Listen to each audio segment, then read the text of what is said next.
I'm back again with another video. I've been having a lot of fun doing these for everyone, and I hope that you're enjoying them too.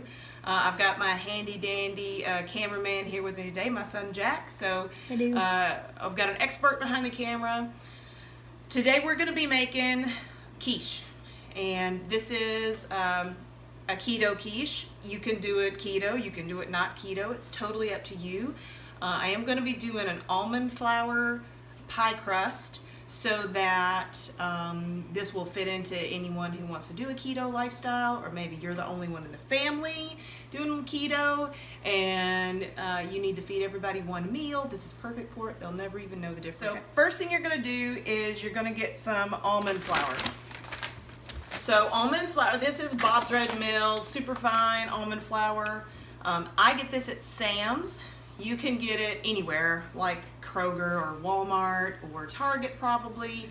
I find it is a lot cheaper at Sam's. I actually bought this 3-pound bag for the price of a 1-pound bag. It was like $10 or something at Sam's. We're gonna get our food processor out, and I like to do this in the food processor because, well, even if I was making a regular pie crust, me and pie crust don't mix, so I let my food processor do the work. And so what we're going to do is we're going to do 2.5 cups of almond flour. All right, this is a 1.5 cup measure. My friend Alicia got me. It's super cute. So there's 1.5 cups. And now 2 cups. So that's 2.5 cups of almond flour. We're going to do a pinch of kosher salt. This is a 1/4 cup or half a stick of melted butter. You could also use ghee. You could also use lard. Okay, and then the last thing you're going to want is an egg. Our farm fresh eggs. My chickens just laid this egg the other day. If you wanted to do a sweet pie crust, you could actually add some sweetener to this, like some Splenda or the Swerve erythritol is what I like to use. But we're not going to do that today since we're making a savory dish.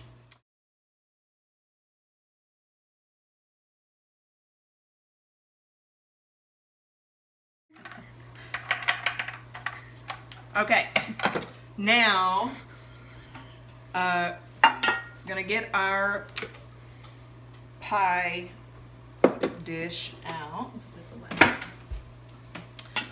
You can line this with parchment paper, or I'm a big fan of butter. So just give it a quick little grease with, if you know, if you have like just the paper, you can do this with just the paper of the butter wrapper, and it works fine too. Otherwise, line this with parchment paper. Okay, and we're gonna dump this out, and then we're gonna press this into the pie pan. I'll show you a little trick too. See how it's kind of lumpy? Yeah. So what you're gonna want to do is, you can do this with like any sort of like a cup. You want to just like a water glass, and you can, this works on regular pie crust too, by the way. Just use the flat bottom to kind of help even out your crust here. Okay, so that's looking pretty good. So what we're gonna do is we're gonna take a fork, and you're gonna want to poke this all over. And what this does is it lets the steam out so your crust doesn't bubble. So lots of holes. And then we're gonna pop this in the oven for about 10 or 12 minutes. Okay, so it's been about 10 minutes, and our pie crust is pre-baked, so par-baked. It's a little bit golden around the edges and on the bottom, and that's what you're gonna look for. So we're gonna set this aside to cool for a few minutes while we make the quiche filling. So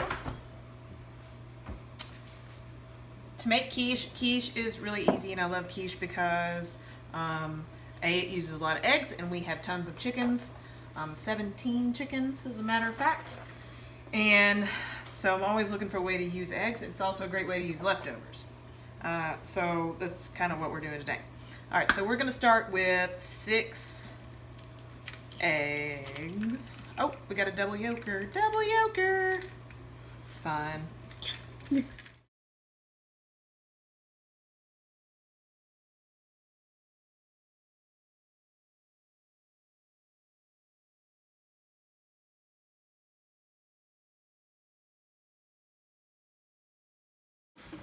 Whatever you want to do.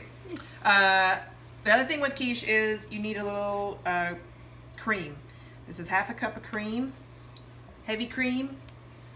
I love heavy cream.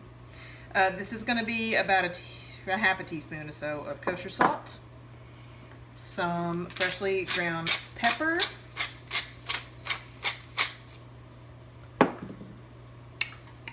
this is onion powder.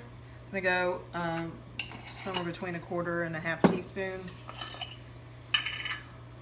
And the same with the garlic powder.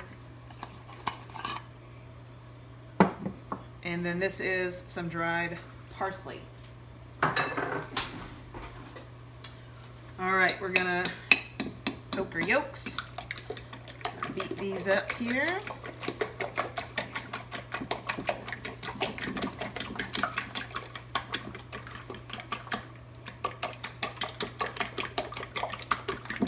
All right.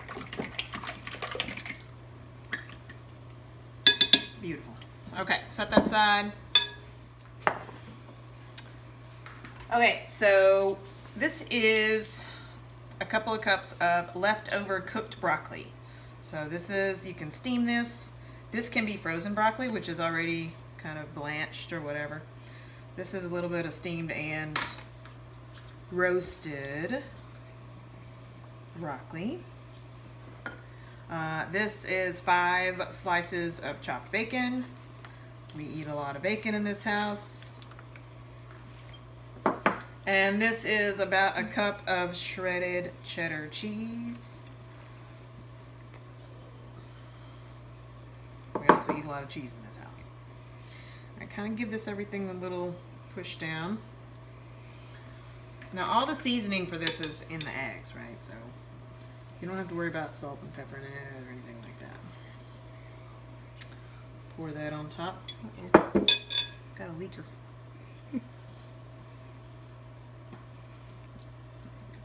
Give it a little help here. Oh no. Make sure you got everything nice and even-ish. And now we're going to put this back in the oven for, usually it takes about 30 to 40 minutes. What you're looking for is, the center will be just set. It'll kind of jiggle a little bit. And the edges around the edge will be a little bit brown. Alright, so we're going to put this in the oven, and then we'll be back when it's finished. It's been about 30 minutes, and our quiche is all nice and done. You can see the middle is nice and set, and the edges are nicely browned. Let this sit for about 5 to maybe 10 minutes before you slice into it, just so everything holds together really nicely. You can keep it in the fridge for a few days. It's a great quick breakfast and easy lunch. And if you don't have broccoli and bacon and cheese, you can do any other kind of flavor combination with this base. So if you would like this recipe and other recipes, you can check us out at twoluckyspoons.com. If you have any questions about my own personal experience with the keto lifestyle, you can check out my brand new post called My Keto Journey, Part 1 and Part 2, with lots of links and resources for your perusing pleasure. So holler out if you've got any questions about this recipe or any other recipes, and I'll get back to you as soon as I can. I hope you guys have a great day. Thanks.